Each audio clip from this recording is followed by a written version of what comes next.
আসসালামু আলাইকুম ভিউয়ার্স। আপনি কি জানেন ক্রিকেট, ফুটবল, টেনিস, হকি এছাড়াও আরও অনেক ধরনের খেলায় স্কোর প্রেডিকশন করে টাকা ইনকাম করা যায়? প্রতিদিন ভালো টাকা ইনকাম করতে পারবেন। আপনি 5 মিনিটে ডিপোজিট করতে পারবেন এবং 10 মিনিটে উইথড্র করতে পারবেন। আজকে আমি আপনাদের দেখাবো কিভাবে ভেরিফাইড অ্যাকাউন্ট খুলতে হয়। অ্যাপটি যদি আপনার মোবাইলে ডাউনলোড করা না থাকে তাহলে আমার এই ভিডিওর ডেসক্রিপশন বক্সে লিঙ্ক দেওয়া আছে, ওই লিঙ্কে যাবেন অথবা ক্রোম ব্রাউজার বা অন্য যে কোনো ব্রাউজারে এটা লিখে আপনারা সার্চ দেবেন। এখানে দেখতে পাচ্ছেন অনেকগুলো ওয়েবসাইট রয়েছে। এখান থেকে যে কোনো একটা ওয়েবসাইটে ঢুকবেন। ঢুকার পরে এই যে দেখতে পাচ্ছেন অ্যাপস ডাউনলোডের অপশন চলে এসেছে, এখান থেকে ডাউনলোড করে নেবেন।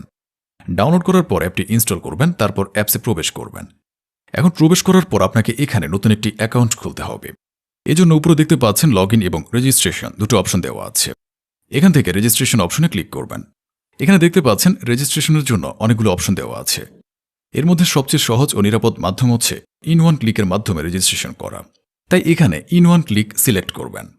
তারপর বাংলাদেশি টাকা বিডিটি ওরকমই থাকবে, নিচে স্পোর্টস এরকমই রাখবেন। তারপর প্রোমো কোড দিতে হবে যাতে আপনার অ্যাকাউন্টটি 100% সেফ থাকবে। প্রোমো কোডের এই ঘরে লিখবেন, আমি যেভাবে লিখেছি এভাবে লিখবেন। এই প্রোমো কোডটি দেওয়ার ফলে আপনি বিকাশ, নগদ, রকেটের মাধ্যমে 24 ঘন্টা ডিপোজিট ও উইথড্র করতে পারবেন। আপনার ডিপোজিটে কোনো প্রবলেম হবে না। এছাড়া প্রতি সপ্তাহে ক্যাশব্যাক সহ অ্যাকাউন্ট খোলার সাথে সাথে 100% বোনাস পাবেন।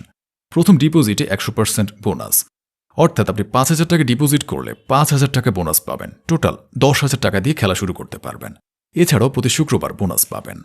তারপর আপনার জন্মদিনে বোনাস পাবেন। এটা ভুল করা যাবে না, তাহলে আপনার অ্যাকাউন্ট ফুল ভেরিফাইড হবে না। তো প্রোমো কোড দেওয়ার পরে নিচের এই খালি ঘরে একটি টিক দিয়ে দেবেন। টিক দেওয়ার পরে এই যে দেখতে পাচ্ছেন সবুজ বাটন, এই সবুজ বাটনে ক্লিক করবেন। তারপর কিছুক্ষণ লোড নেবে। এই যে দেখতে পাচ্ছেন আমার ইউজার আইডি আর পাসওয়ার্ড দিয়ে দিয়েছে। এই ইউজার আইডি আর পাসওয়ার্ড অবশ্যই স্ক্রিনশট নেবেন অথবা কোথাও লিখে রাখবেন। এগুলো খুব যত্ন সহকারে সংরক্ষণ করে রাখবেন। এগুলো হারিয়ে গেলে আপনি আর আপনার অ্যাকাউন্টে লগ ইন করতে পারবেন না। তারপরে নেক্সট বাটনে ক্লিক করবেন। এরপর লগ ইন অপশনে ক্লিক করে অ্যাকাউন্টে লগ ইন করবেন। এখন অ্যাকাউন্টটি ভেরিফাই করতে হবে, এজন্য নিচে এখানে ক্লিক করবেন। তারপর উপরে কর্নার এই যে দেখতে পাচ্ছেন গোল আইকন, এখানে একটা ক্লিক করে দিবেন। তারপর এরকম একটা ইন্টারফেস দেখতে পাবেন। এখান থেকে মোবাইল নাম্বার এবং এনআইডি কার্ড দিয়ে ভেরিফাই করে নিতে হবে। এখন এই যে দেখতে পাচ্ছেন ফোন নাম্বার লিঙ্ক, এখানে ক্লিক করবেন। তারপর আপনার মোবাইলে থাকা ফোন নাম্বারটি এখানে বসাবেন। ফোন নাম্বারটি বসানো হয়ে গেলে নেক্সটে ক্লিক করবেন। এরপর আপনারা সেন্ড কোডে ক্লিক করবেন। এরপর এখানে যে নাম্বারটি দিয়েছেন সেই নাম্বারে SMS-এ একটি কোড অথবা কল দিয়ে আপনাকে একটি কোড বলবে, সেই কোডটি এখানে বসাবেন। বসানোর পর নিচের দিকে অ্যাক্টিভে ক্লিক করলে কিন্তু আপনার ফোন নাম্বারটি অ্যাড হয়ে যাবে। তো দেখতে পাচ্ছেন আমাদের নাম্বারটি এখানে অ্যাড হয়ে গেছে। তো এরপর আপনাকে যেটা করতে হবে সেটা হচ্ছে ফিল ইন পার্সোনাল ডাটা, এখানে ক্লিক করতে হবে। এরপর এরকম একটা ফর্ম দেখতে পাবেন। এখানে আপনার অথবা আপনি যে এনআইডি কার্ড দিয়ে অ্যাকাউন্ট খুলতে যাচ্ছেন সেই আইডি কার্ড অনুযায়ী এখানে এই ঘরগুলো পূরণ করতে হবে। আপনার এনআইডি কার্ড না থাকলে আপনি যে কারো আইডি কার্ড দিয়ে এগুলো পূরণ করে নিতে পারবেন, কোনো সমস্যা হবে না। তো চলুন আপনাদের দেখিয়ে দেই এগুলো কিভাবে পূরণ করবেন। এখানে আপনারা নামের প্রথম অংশটি লিখবেন। তারপর এখানে আপনার নামের শেষ অংশটি লিখবেন। তারপর এখানে আপনার জন্ম তারিখটি লিখবেন। এজন্য প্রথমে সালটি সিলেক্ট করবেন, তারপর মাস, তারপর তারিখ লিখবেন। তারপর আপনার এনআইডি কার্ড অনুযায়ী প্লেস অফ বার্থ, অর্থাৎ আপনি কোথায় জন্মগ্রহণ করেছেন তা লিখবেন। তারপর রিজিয়নে সিলেক্ট করে এখান থেকে বাংলাদেশে সিলেক্ট করবেন। তারপর এখানে সিটিতে ঢাকা সিলেক্ট করবেন। তারপর রেসিডেন্স অ্যাড্রেসে আপনার জেলাটি লিখে দিবেন। তারপর ডকুমেন্ট টাইপ সিলেক্ট করে এখান থেকে ন্যাশনাল আইডি কার্ড সিলেক্ট করবেন।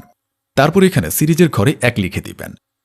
ডকুমেন্ট নাম্বারের এখানে আপনার এনআইডি কার্ডের নাম্বারটি বসাবেন। আর আপনার যদি এনআইডি কার্ড না থাকে তাহলে এখানে আপনার মোবাইল নাম্বারটি বসিয়ে দেবেন, কোনো সমস্যা হবে না। তারপর এখানে ডেট অফ ইস্যুর জায়গায় ভোটার আইডি কার্ডের উল্টো পাশে দেখবেন ডেট অফ ইস্যুর ডেট দেওয়া আছে, ওইটা বসিয়ে দেবেন। তারপর এখানে ইস্যুয়ের বাইরের জায়গায় বাংলাদেশ গভর্নমেন্ট লিখে দিবেন। তারপর দেখবেন সব ঠিক আছে কিনা। তারপর নিচের এই কনফার্ম বাটনে ক্লিক করে দেবেন। তারপর একটু ওয়েট করবেন। এই যে দেখতে পাচ্ছেন অ্যাকাউন্টের ভেরিফিকেশন সাকসেসফুল। ভেরিফিকেশন কমপ্লিট হওয়ার পর আপনি আপনার অ্যাকাউন্টে খেলা শুরু করে দিতে পারবেন। এখন এখানে ডিপোজিট করবেন কিভাবে? ডিপোজিট করার জন্য এই যে দেখতে পাচ্ছেন এখানে টপ আপ অপশন রয়েছে, এই অপশনে একটা ক্লিক করবেন। তারপর আপনার সামনে এরকম একটা পেজ চলে আসবে। এখানে বিকাশ, নগদ, রকেট সহ আরও অনেক মাধ্যমে ডিপোজিট করতে পারবেন। এখন দেখিয়ে দিচ্ছি কিভাবে টাকা উইথড্র করবেন। এই যে নিচে এখানে ক্লিক করবেন। তারপর একদম উপরে এই যে কর্নারে গোল চিহ্ন আছে, এই গোল চিহ্নে ক্লিক করবেন। এখানে ক্লিক করার পর এই যে দেখুন এখানে উইথড্র অপশন দেওয়া আছে। এখানে জাস্ট উইথড্র অপশনে ক্লিক করবেন। তারপর এখানে দেখতে পাচ্ছেন অনেকগুলো পেমেন্ট মেথড দেওয়া আছে। এখানে বিকাশ, নগদ, রকেট দিয়ে উইথড্র করতে পারবেন। তো আশা করি বুঝাতে পেরেছি। আর যদি কিছু বুঝতে অসুবিধা হয় তাহলে কমেন্ট করবেন, আমি সমাধান করে দেব। ধন্যবাদ সবাই। पैसा है दुनिया की खूबसूरत तरीन लड़की तुम्हारे पास होगी।